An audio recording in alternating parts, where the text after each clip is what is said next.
here we are.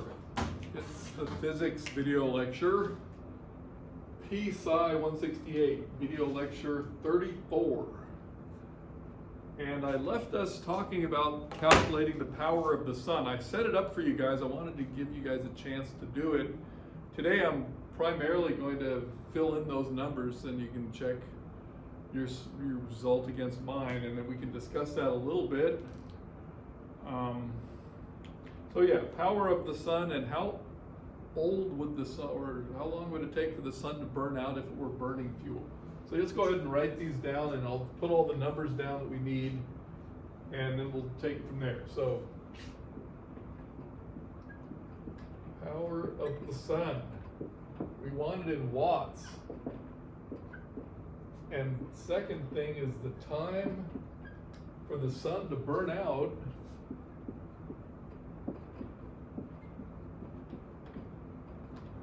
if it were burning fuel.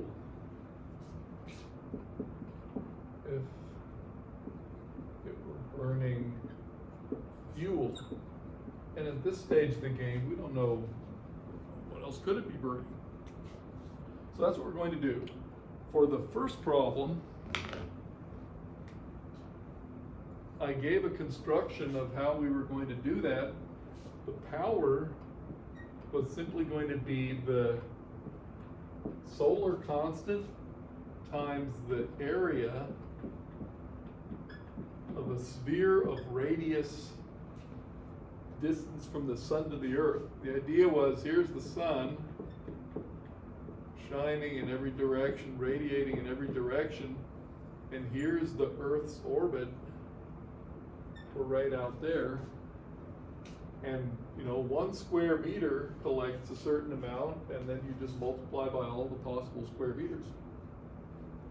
So what we ended up with is, here on Earth we measure 1,340 watts per square meter. 4 pi, we're just going to have to plug in. The distance from the Earth to the sun, from the sun to the Earth, is in good approximation 1.5 times 10 to the 11 meters, right? We had to make sure we get that conversion to meters when you look up that number. So if you multiply these out carefully, you get 3.8 times 10 to the 26. So the power of the sun, 3.8 roughly times 10 to the 26 watts. And of course, without scientific notation, we'd be lost, right? But that's just a number, and we can deal with it. Good, so that's the power of the sun. Now, we want to put that into context. So for part 2 of this problem,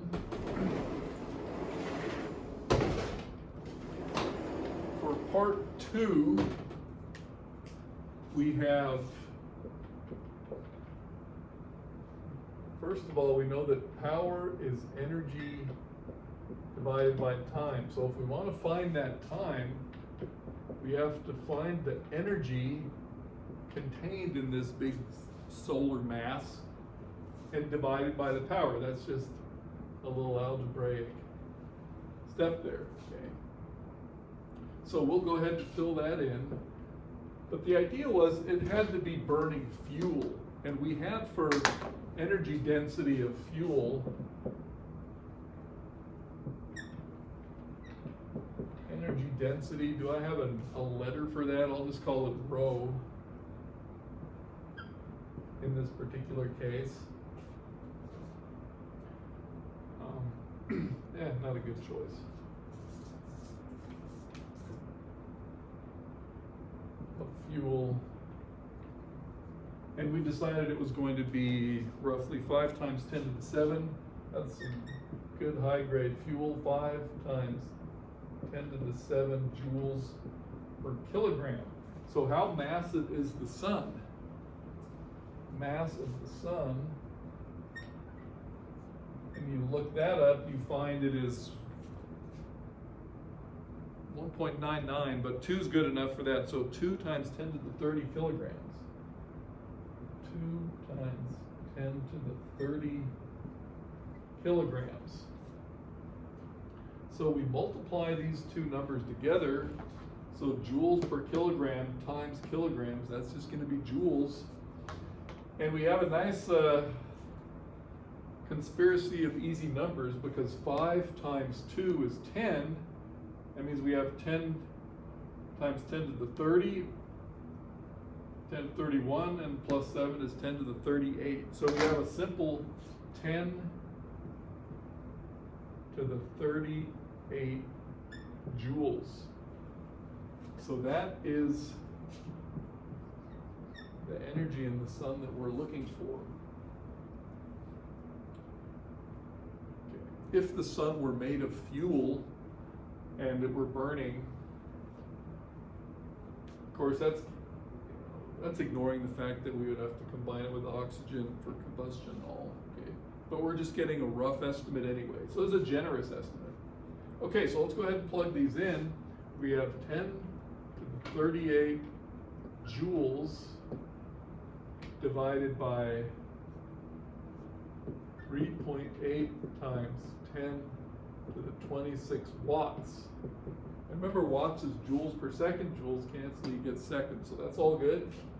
I can write this as 10 times 10 to the 37, 3.8 times 10 to the 26. That allows me to just estimate 10 over 3.8, and then it'll be times 10 to the 37 minus 26, which is 11. So when all is said and done, I get the time, and it's going to be in seconds. 2.6 times 10 to the 11 seconds. 2.6 times 10 to the 11 seconds. Well, we need to estimate that in years for this to make more sense to us. So we know that we just have 1 year is equal to 365 days, 24 hours, and 60 times 60, 60 minutes times 60 seconds, 3,600 seconds, and that will give us the answer in years. And that is approximately 8,200. With these numbers, I get 8,244 years. Okay, so we've obtained this result. I wonder what you guys got, but whether or not you tried it, we actually have it all here on the board now. So what is so significant is that this is a very short time. And say this was in the mid-19th century that this was, let's say, discovered, solar constant, all those things, then it was already known back then the Earth is much, much older than 8,000 years. Okay. Geologists knew it, the biologists knew it. Okay. Physicists were still stuck though, because we did this on general principles with our best knowledge of physics, and we only get 8,000 years. Okay, so that's a conundrum. It's a very interesting point in time. We just calculated this together just using the knowledge that we gained in this class so far. Now, the mass of the sun, I explained last time, it's a little beyond what we've done in this class, but it's really very basic gravity theory. Okay, so this number was well known by then. Okay, so the problem is, how do we now account for the power of the sun? This is just too short. Okay, the age of the Earth is going to have to be measured in billions of years.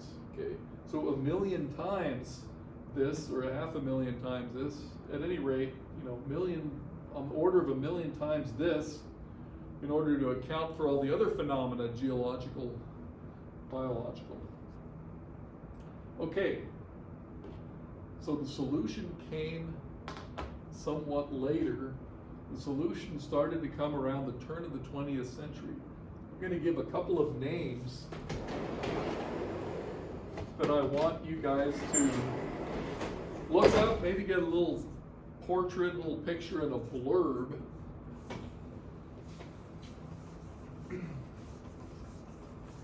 So the solution came with the discovery of radioactivity. So I just want to say a couple of words about this. If you guys go get some of the interesting stuff. So, okay, so note this is much too small number, much too short.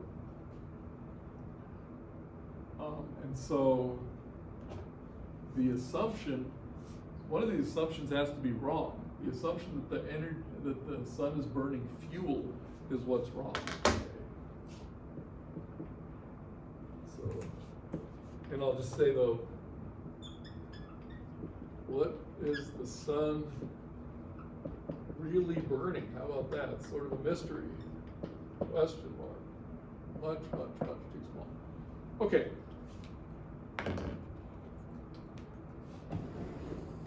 So, radiation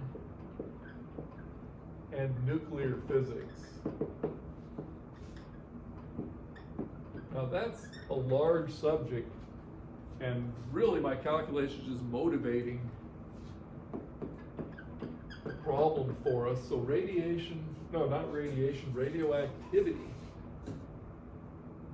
That's a different thing. So radioactivity and nuclear physics, or just the nucleus. So there are a few names I want to have you guys look up and find a blurb on. So there's Henri Becquerel, make sure we spell this right,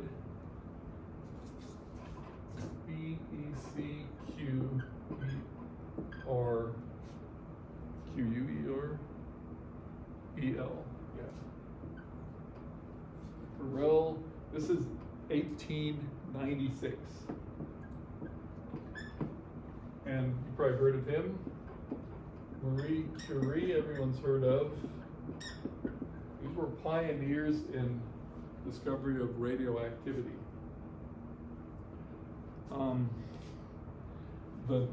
So this is radioactivity.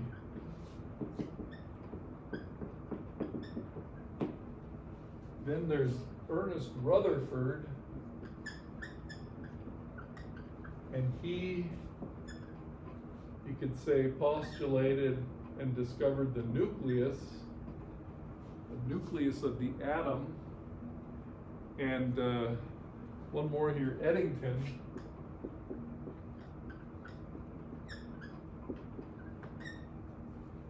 The idea, I think he's the first who had the idea of nuclear fusion.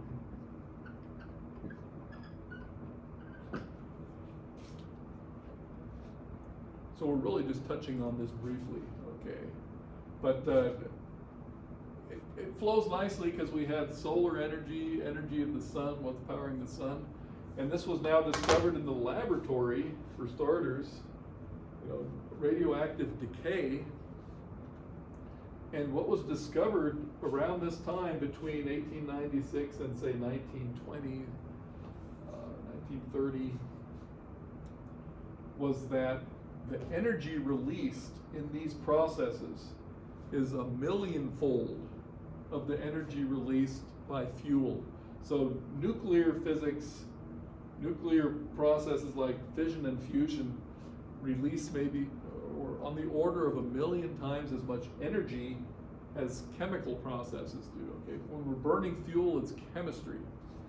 So you can get some pictures and blurbs of these four very important players. That'd be pretty nice. And the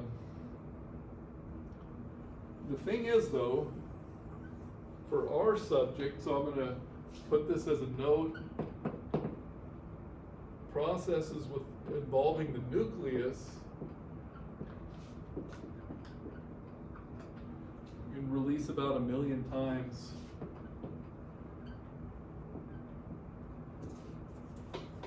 So nuclear process releases on the order of 10 to the 6 times the energy.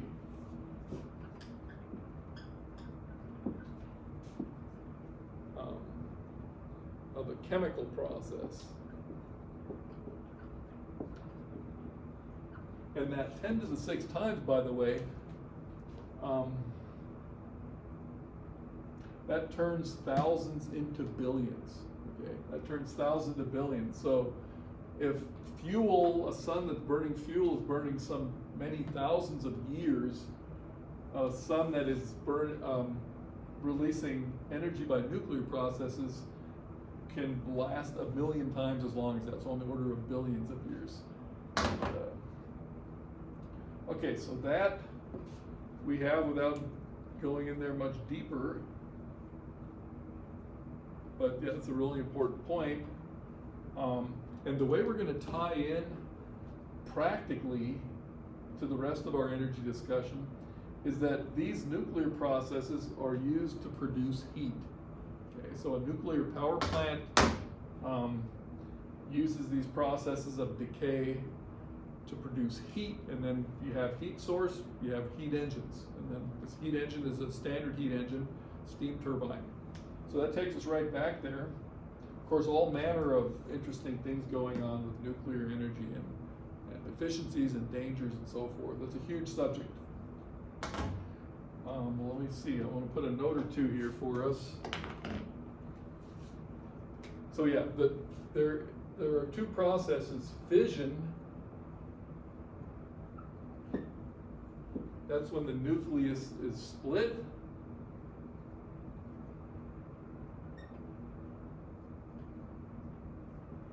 And then there's fusion. That's when nuclei combine.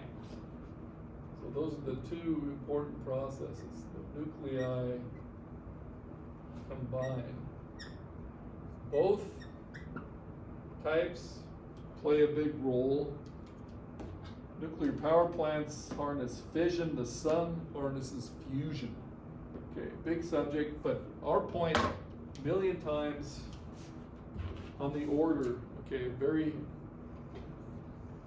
10 to the 6, that's your million, releases that much extra energy. And you see it in this age estimate, which can be bumped up 1,000,000 times, okay, for a star. Okay.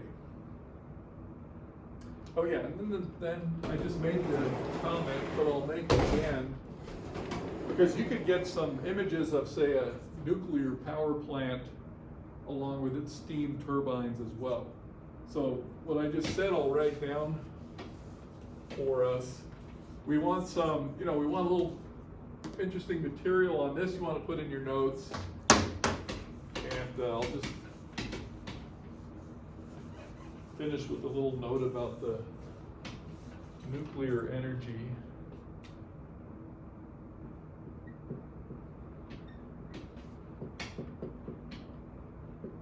If it's released very rapidly, as we know, it's a bomb or an explosion, but if it's released slowly in a controlled way, controlled fission or fusion.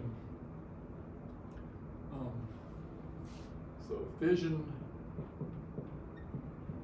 and fusion release heat.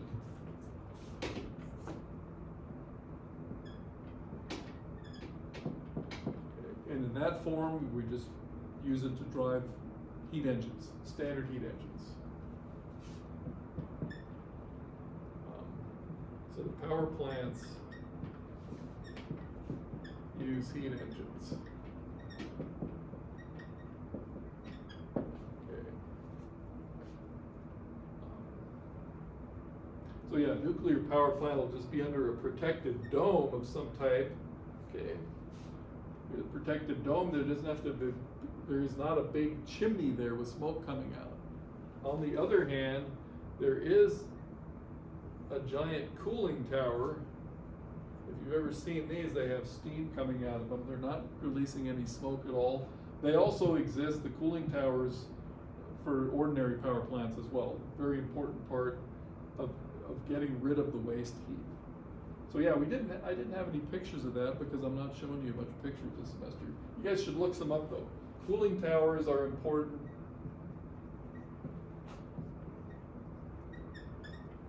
Cooling towers, you know, you different types of power plants with a heat engine, with a nuclear power plant.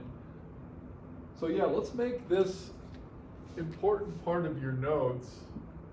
Get some nice material, just images and blurbs for this and for this as well. And that'll be good. Let's see how much time we're running with. I may just call it good today.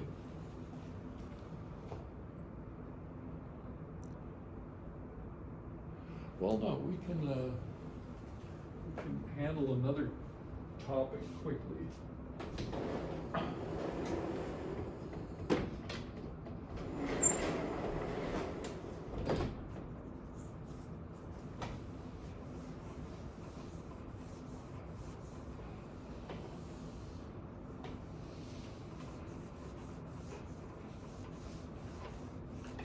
Actually, I think I'll just set up the next topic and we'll segue into it next time.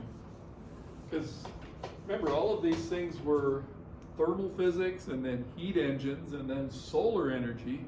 And from solar energy, we came to these questions about the sun, mystery that we find out about, you know, we fit in nuclear energy that way.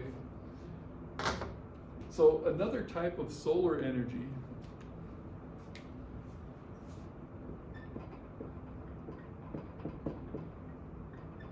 I'll set this up now, namely wind. Wind energy is actually a form of solar energy. And the reason is this. We know that we have thermal energy going from higher to lower temperatures. Okay. Now, the sun heats the earth unevenly. Earth is heated unevenly locally, and it's heated unevenly on a global scale. And so heat transfer by convection. Okay. So large-scale wind phenomena are heat transfer by convection. The convection currents, the winds are set up by the existence of differences in temperature, and they come about, and they always will come about because the earth is not evenly heated. So